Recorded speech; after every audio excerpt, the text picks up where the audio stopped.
పాపం తనేమనుకుందో ఏంటో. తన్ను పంపించొస్తానమ్మా.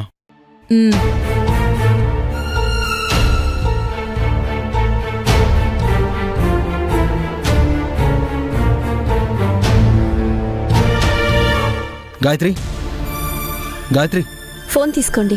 థ్యాంక్స్ గాయత్రి. సమయానికి ఆ దేవుడే పంపించినట్టు వచ్చి కాపాడావు. మీ అమ్మగారికి నా మీద ఇంకెలాంటి డౌట్ లేనట్టే కదా? ప్రస్తుతానికైతే ప్రాబ్లం సాల్వ్ అయింది. అది చాలు. ఆనందిని జాగ్రత్తగా చూసుకో అశ్విన్. అలాగే, వెళ్ళొస్తాను. సరే.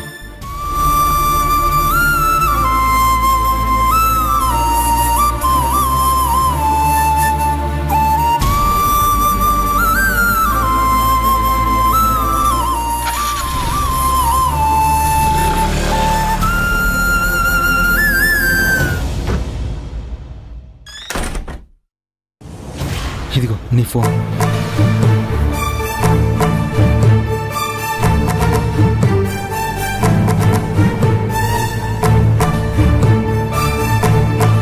ఏంటి అశ్విన్ ఇది? ఇంత చిన్న విషయానికి ఇన్ని అబద్ధాలు, అది కూడా అమ్మతో. ఇవన్నీ నా వల్లే కదా. రేపో మాపో నువ్వు చెప్పిందంతా అబద్ధమే అని మీ అమ్మకి తెలిస్తే ఎంత బాధపడతారు. ఎవరికైనా ఎవరి మీదైనా నమ్మకం పోవచ్చు, కానీ కన్న కొడుకు మీద తల్లికి నమ్మకం పోయిందంటే దానికన్నా దౌర్భాగ్యం ఇంకొకటి ఉండదు. మా అన్నయ్య విషయంలో కూడా ఇలానే జరిగింది. తల్లి కొడుకుల మధ్య మనస్పర్ధలు రావటానికి నేను కారణం కాకూడదు. ఈ రోజు రాత్రికి నేను వెళ్ళిపోతాను. వెళ్తా వెళ్తా అంటున్నావు. ఎక్కడికి వెళ్తావు? మా ఊరికి వెళ్ళిపోతాను. నువ్వు వెళ్ళిపోతే మహేశ్వర్కి నేనేమని సమాధానం చెప్పాలి? ఇందాక నువ్వు చెప్పావు కదా, నమ్మకం.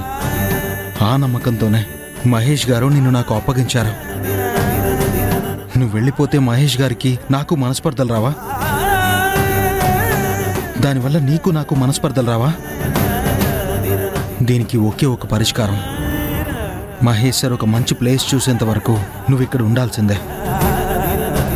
లేదు, కాదు, కూడదు అని వెళ్ళిపోవాలనుకుంటే మాత్రం మహేష్ సార్ మీద నా మీద గౌరవం లేనట్టే.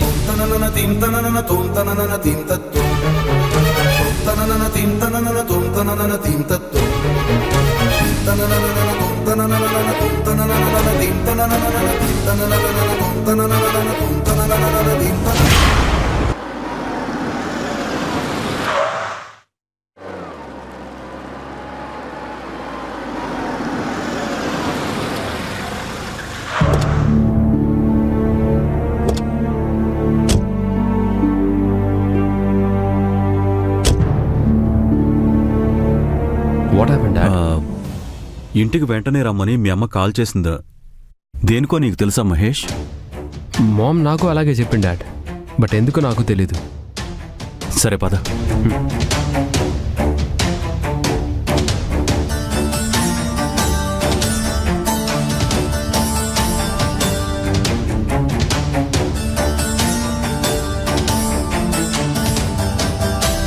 పార్వతి, ఏమైంది? ఒంట్లో బాలేదా? చాలు మీ దొంగ ప్రేమలు. మామ్ ఎందుకు ఇలా అరుస్తున్నావు? ఏమైంది? ఆ ఆనందికి నీకు ఏంట్రా సంబంధం? ఆ ఆనంది మన ఇంట్లో ఒకప్పుడు సేవలు చేసిన పని మనిషా లేక ఏంటి యజమానురాలా? పార్వతి, ఇప్పుడు ఆ సంబంధం లేని ప్రశ్నలు ఎందుకు? ఆనంది ఇంట్లో ఉండడానికి వీల్లేదన్నావు. అందుకే కదా మహేష్ తనకెక్కడో వేరే దగ్గర షెల్టర్ ఏర్పాటు చేశాడు. ఆ విషయం అంతటితో అయిపోయింది కదా, ఇంకొదిలే. అయిపోయిందని మీరు అనుకుంటున్నారు, కానీ వీడేం చేస్తున్నాడో మీకు తెలుసా? ఆ పని మనిషి కింద డ్రైవర్లా పనిచేస్తున్నాడు. ఆనంది ఏదో హెల్ప్ అడుగుంటుంది. తన ప్రాణాలు కాపాడిందన్న కృతజ్ఞతతో ఏదో అలా. ఆపండి. కృతజ్ఞత అంటే కృతజ్ఞత. తండ్రి కొడుకులు ఎలాంటి మాటలు చెప్పి నన్ను మోసం చేయాలని చూడకండి. వీళ్ళిద్దరి మధ్య ఇంకేదో కథ నడుస్తోంది.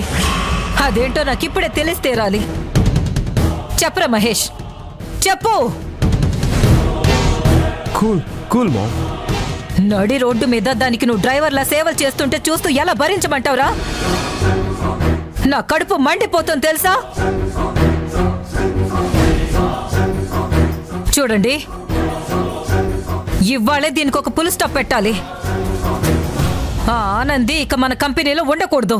దాన్ని పర్మనెంట్ గా తీసేసేయండి. మామ్, ఆనంది వల్ల నీకు వచ్చే నష్టం ఏంటి? నాకది నచ్చలేదురా. అది మన కంపెనీలో ఉండకూడదు అంతే. పార్వతి, ఫస్ట్ నేను చెప్పేది ప్రశాంతంగా వింటావా? ఇంకా వినేదేం లేదండి. అరే, నేను ఒక మాట చెప్తే మారు మాట్లాడని నా కొడుకు ఈ రోజు నాకు మాటకు మాట ఎదురు చెప్తున్నాడంటే దానికి కారణం అదే, ఆ ఆనందే. అది ఎట్టి పరిస్థితుల్లోనూ మన కంపెనీలో ఉండడానికి వీల్లేదు, వీల్లేదు, వీల్లేదు. అది సాధ్యం కాదు మా. ఆనంది లేకపోతే నేను ఉండను. అది నీకు ఓకేనా? ఏంట్రా అన్నా? పార్వతి, నేను చెప్పేది చేయండి. తను ఉండకపోతే నేను ఉండను అంటే అర్థమేంట్రా? నేను తనని పంపిస్తే నువ్వు కూడా మన కంపెనీలో ఉండను అంటున్నావా? లేకపోతే ఇంట్లో నుంచి వెళ్ళిపోతానంటున్నావా?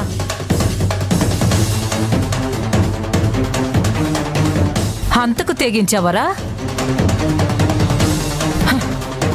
అంత రిలేషన్షిప్ మీ మధ్య ఏముందిరా? చెప్పరా? చెప్పు, చెప్పు, చెప్పమంటున్నానా? చెప్పు, చెప్పమంటున్నానా? చెప్పు. చెప్తాను. చెప్పు, చెప్పు.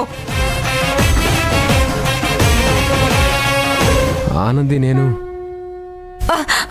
మహేష్,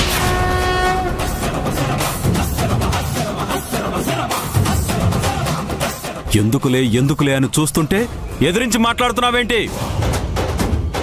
ఇక్కడ మా మాటకి మర్యాద గౌరవం ఉండదా? Go to your room. I said go.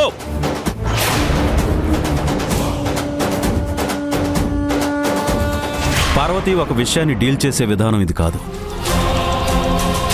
చిన్న ప్రాబ్లంని మీ ఇద్దరు పెద్ద చేసి ఈ ఇంటికి సంతోషాన్ని దూరం చేస్తున్నారు.